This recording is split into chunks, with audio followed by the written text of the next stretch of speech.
I have 12 minutes literally on my camera to record this. So I just want to say hi, welcome, or welcome back. That would be amazing. I just want to say hi and give you some tips to make your drawings look more realistic and just better overall once you're finished with like the base layer like I am right here. So once I finish the first layer, there are 3 things that I am doing like constantly, and that's what I want to share with you. So here we go.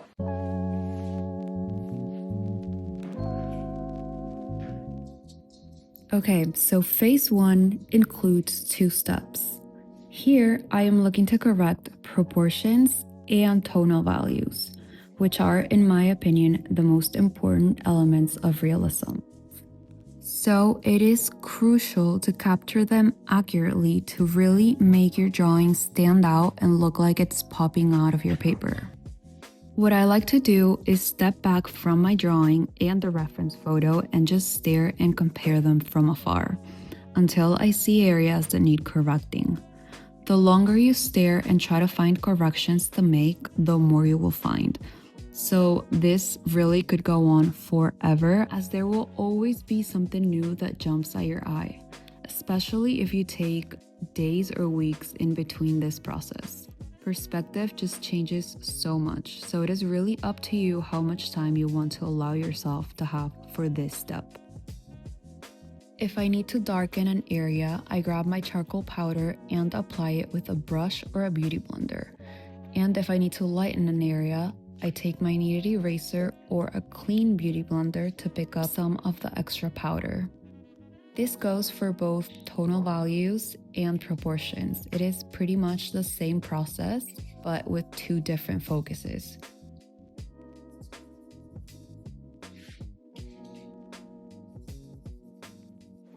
So first is proportions.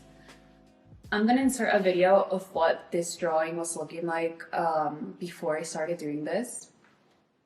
And I'm gonna try to show you like exactly what I did. So mainly, like I have fixed the shape of the nose. Like this was a little more, it was looking a little more like wonky.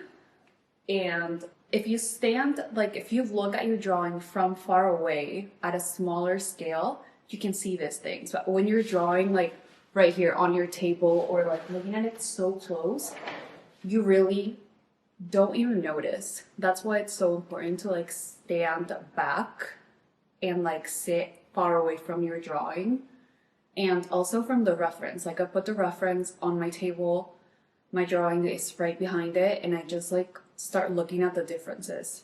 So I think I have corrected like pretty much all of the proportions. I think they're kind of similar.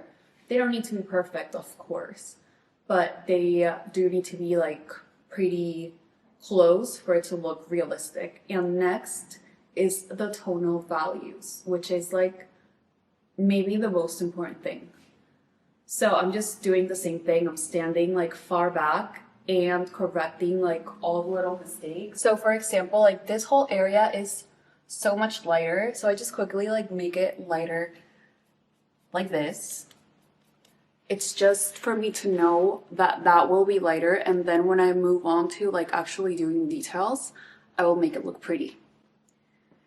And if it needs to be darker, I just go in with like my brush, a fluffy brush and some charcoal powder, and just like go over it until it reaches the tone that I need.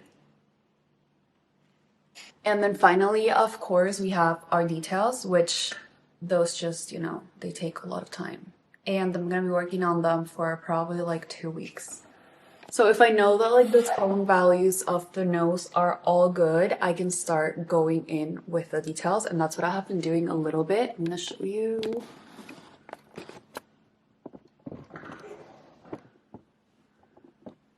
So I just go in and draw the little dots that it has, just very lightly.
that's pretty much all I wanted to say. So I just thought this might be helpful to someone because the difference that I saw between my first layer without stepping back and doing all the steps that I just mentioned and what I have now is looking a lot different. And of course, there's still a lot more that I need to do to finish this. And hopefully I will have a process video edited and posted for you guys like in the next week or two, hopefully. I'm so bad at editing.